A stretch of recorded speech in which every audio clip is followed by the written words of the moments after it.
The humans finally did it.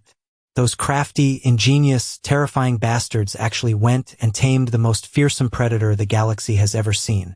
The Galactic Council tried every trick in the book to prevent this from happening, but in the end, humanity's sheer tenacity and audacity won out. We banned genetic editing on non-consenting sentients, spun tales of how mind-numbingly boring such research would be, fabricated cautionary stories of scientists driven mad from the sheer tedium.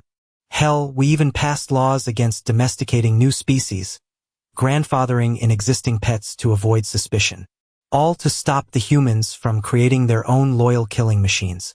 You see, many races have ancient apex predators as pets, the insectoid cacs, with their giant scythe-armed arachnid companions, for example, but those glorified guard bugs are geril compared to what humanity set their sights on.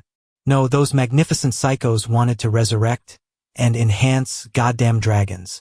Dragons, creatures of myth and legend, lost to time and very deliberately erased from galactic records. When we elders first visited Earth eons ago, and witnessed dragonkind's raw, primal power, we collectively shat ourselves. Gargantuan flying lizards that could puncture starship hulls with their fangs, shred advanced alloys with their claws, even breathe concentrated streams of plasma hot enough to melt through heat shields. One of the damn things nearly took out our diplomatic vessel. The Council promptly decided to covertly drive the beasts to extinction, for the greater good. Easier said than done. The serpentine Eastern dragons were highly intelligent and used their innate anti-grav abilities to evade orbital strikes. We had to resort to old-fashioned carpet bombing. Meanwhile, their bulky Western cousins could only be brought down by focused particle beam bombardment. Even then, scores of our ships were lost to searing torrents of dragon fire. But against all odds, humanity found a way.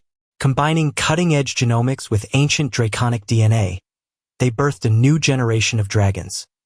Creatures every bit as physically formidable as their ancestors, but imbued with sapience, even the ability to speak. And thanks to humanity's damnable charisma, the dragons didn't just tolerate them, they swore eternal allegiance. Apparently, humans are considered the superior race, not by birthright or raw power, but by virtue of their wisdom and empathy. The dragons willingly limited their size to better serve alongside their beloved masters. Westerners rarely grow larger than riding hounds, while Easterners drape themselves around human necks like lethal, fiercely loyal boas. It's said a dragon would gladly give its life to protect its human companion. So now we, the elder races who once trembled at the mere thought of dragonkind, must watch as humanity strides through the stars with goddamn dragons perched on their shoulders, or padding at their heels. The same species we fought tooth and nail to eradicate now serves as living weapons in humanity's arsenal. It's frankly terrifying. There's talk of coming clean to the humans, admitting our hand in the dragon's disappearance. Some think they'll declare a war of vengeance. Either way, so why delay the inevitable? Personally, I say we make peace with our new scaled overlords and pray that human mercy and reason can reign in their winged engines of destruction. Because if humanity ever decides to unleash the dragon's wrath upon the galaxy, well, we'll be longing for the days when all we had to fear was dragon fire. So let this be a lesson to all who would doubt humanity's resolve or ability to befriend even the most fearsome of monsters. When humans unveiled their new pets, it wasn't just the dragons who came when called. It was the future of the whole damn galaxy. We can only hope they treat us better than we did their scaly soulmates. Because if not, we're all royally. The dragons of old were the stuff of primal nightmares, titanic monsters that ruled earth, sea, and sky with unrivaled ferocity. The eastern serpents could generate localized anti-grav fields at will, negating inertia to pull off physics-defying aerial maneuvers. Their smaller kin used this power to float eerily above the ground or water, ethereal and utterly silent until they struck like lightning. Westerners may have lacked that trick, but they more than made up for it in raw physical might. A full-grown adult could shatter reinforced bunker walls with a single swipe of its paw, each talon a meter-long razor, forged of hyper-compressed bone. And their jaws? Holy, imagine a bear trap scaled up to clamp around a main battle tank. That's the bite force we're talking about. But the real font of terror was the fire both types could spew.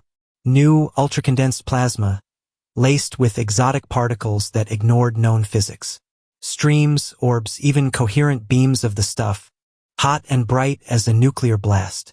Eastern dragons had more fine control, able to dial in the temperature and shape the plasma into ethereal constructs.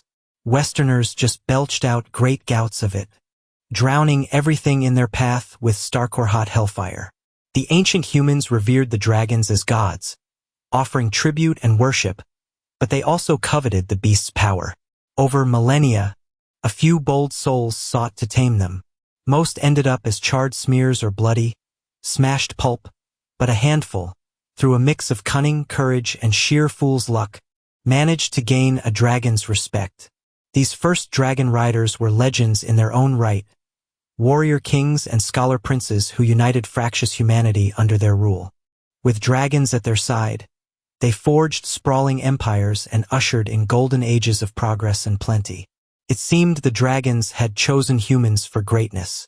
But the Galactic Council saw only an existential threat, a young race drunk on draconic might that could upset the careful balance of power. So they hatched a plan to eliminate the dragons and knock humanity down a peg. It started with whispers and rumors, stories of rogue dragons razing cities and devouring armies. Grainy vids of riders unleashing their mounts on helpless civilians. All fake, of course, but the Council had the best propagandists in the galaxy on payroll. At the same time, they sent infiltrators to sow discord among the riders, assassins to take out the most influential among them, agitators to turn dragons against their human companions. It was a slow, patient game, but bit by bit the cracks began to show. The final blow came in the form of a genetically engineered plague, a bioweapon tailored specifically to dragon physiology. It spread like wildfire through their ranks, causing agonizing pain and delirium before granting the mercy of death. The dragons, for all their might, had no defense against this invisible killer. Humanity could only watch in horror as their draconic allies writhed and thrashed, and burned from within. The plague spared not even the youngest hatchlings or eldest worms. Riders tended to their stricken companions as best they could, but the disease had a perfect mortality rate. Within a year, dragons were extinct, and humanity was left broken and traumatized. The Council swooped in like vultures to pick the bones, wielding economic sanctions and trade blockades like scalpels. They excised all mention of dragons from human history and culture. Over generations, the truth faded into myth and legend, preserved only in ancient tales and crumbling ruins. But the humans never forgot. Not really. Dragons were too deeply entwined with their psyche, their sense of self. The dream of once again soaring through the skies on scaly wings lingered in their collective unconscious, surfacing in art and literature and fevered imaginings. And when they finally reached the stars and discovered the wonders and horrors of the galaxy, that dream blossomed into an obsession. The humans threw themselves into the study of genetics and bioengineering with the same zeal as their ancestors had once harnessed fire and bronze. Forbidden techniques and technologies were rediscovered or reinvented. Ethics and legality be damned. Bit by bit, they unraveled the mysteries of life itself and found the key to their greatest desire.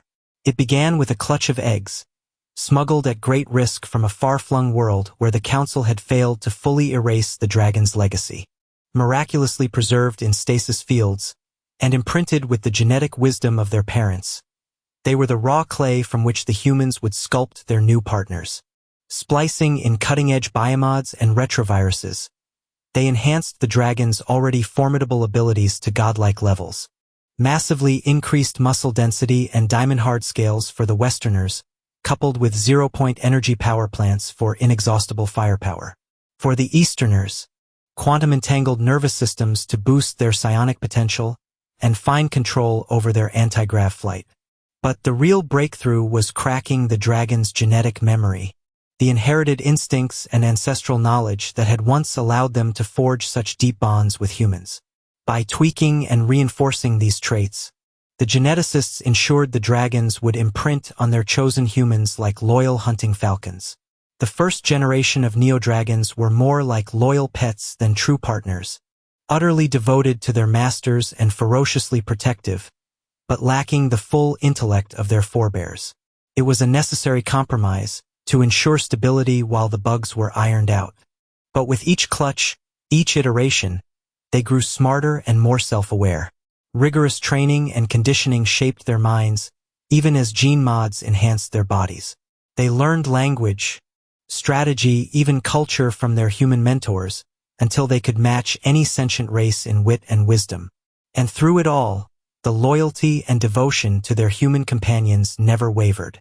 Indeed, it only grew stronger, tempered by gratitude and genuine affection. The dragons came to see humanity as kin, as family. In scales and blood, they were siblings in arms, comrades on the genetic level, bound by ties far deeper than mere bioengineering could explain. To the dragons, humans were the species that had uplifted them, given them the gift of sapience, and a greater purpose. Humans had trusted them with the power to shatter worlds when the rest of the galaxy wanted them dead or leashed. That was a debt the dragons swore to repay 1,000-fold. As the neo-dragons matured and bred, they and their chosen humans scattered to the stars in search of adventure and glory. They became explorers, charting new hyperspace lanes and discovering resource-rich worlds. They were soldiers, defending human colonies from pirates and hostile xenos. They were diplomats and traders, forging alliances and deals with wit and charisma.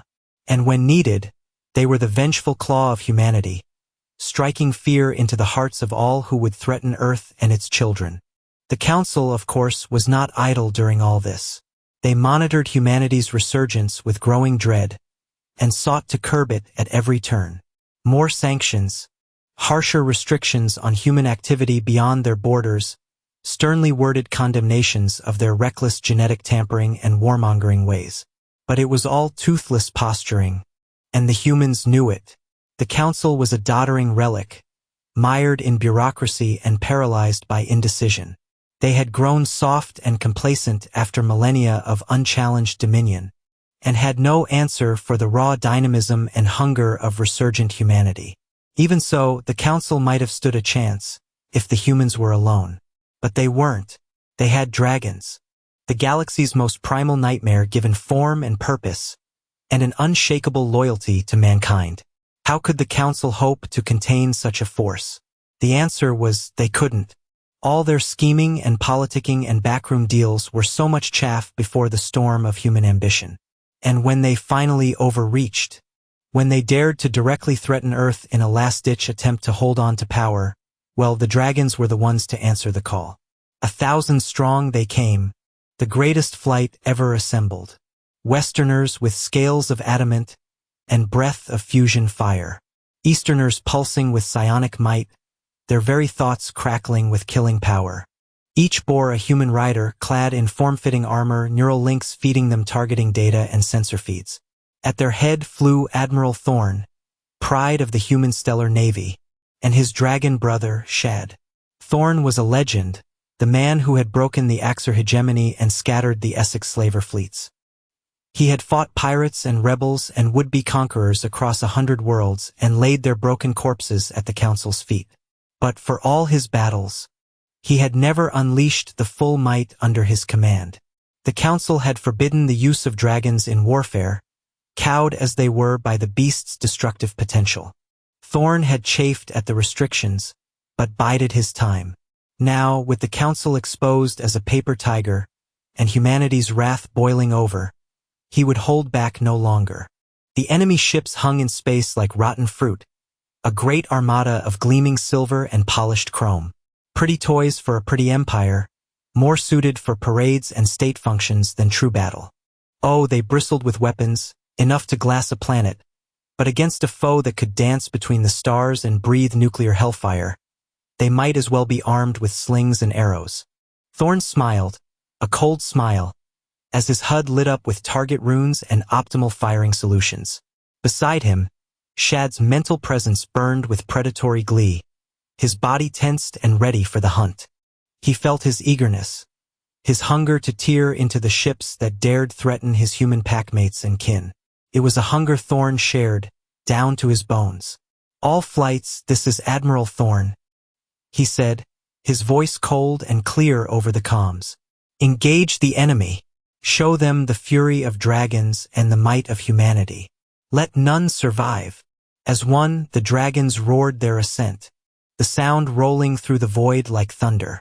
And then they were among the enemy, plasma and particle beams, and gravitic pulses flashing out to rip and tear at the council ships. Shields flared and popped like soap bubbles, armor shattered and spalled, atmosphere and viscera venting into space. The council ships fought back, of course. They poured out torrents of missiles and energy fire, enough to reduce a planet's surface to glowing slag, but the dragons were too fast, too agile. They slipped between the shots with contemptuous ease, never there when the hammer fell, always ready to punish the briefest opening. Thorn and Shed wove a deadly dance through the heart of the enemy formation, the dragons hide-proof against all but the heaviest fire. His plasma breath blazed out in searing gouts, boiling through hulls and turning decks into charnel houses. Thorn's grav guns and mass drivers smashed turrets and missile banks to scrap, while his point defenses swatted the few attacks that strayed too near. It was less a battle than a massacre, a culling of the weak and unworthy.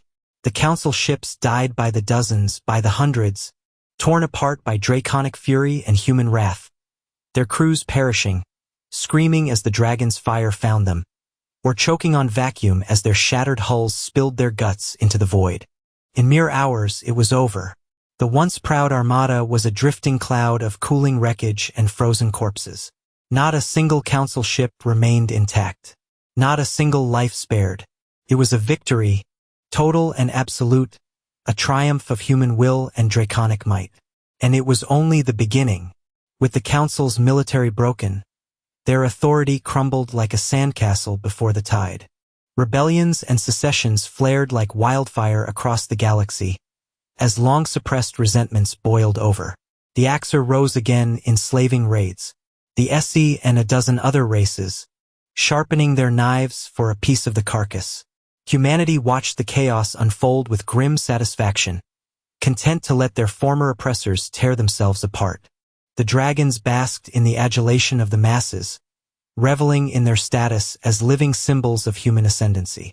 For a brief, shining moment, it seemed as if the galaxy was humanity's for the taking, their draconic allies the key to a glorious new era of conquest and expansion.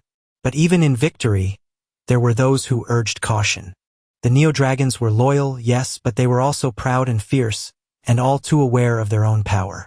They had tasted the joy of righteous battle and the sweet nectar of worship from those they protected. How long before they began to crave more? How long before their loyalty to humanity was tested by the temptations of glory and godhood? There were whispers of dragons who lingered overlong in the adoring crowds, who snapped and snarled at any perceived slight to their honor, of riders who used their mounts' might to bully and intimidate, confident that none would dare challenge them. They were isolated incidents, but they hinted at cracks in the facade of perfect unity and control. Thorn saw the danger signs, the way some dragons looked at their human companions with a touch of contempt, or the way some riders spoke of their mounts like particularly useful tools. He knew that for all the genetic loyalty and empathic bonds, dragons and humans were still two different species, with different drives and desires. The Neo-Dragons had been created to serve, but they had the potential to rule, and that was a temptation that even the best might struggle to resist. So, he gathered his most trusted riders and their dragon siblings, those who had proven their loyalty and level-headedness beyond doubt.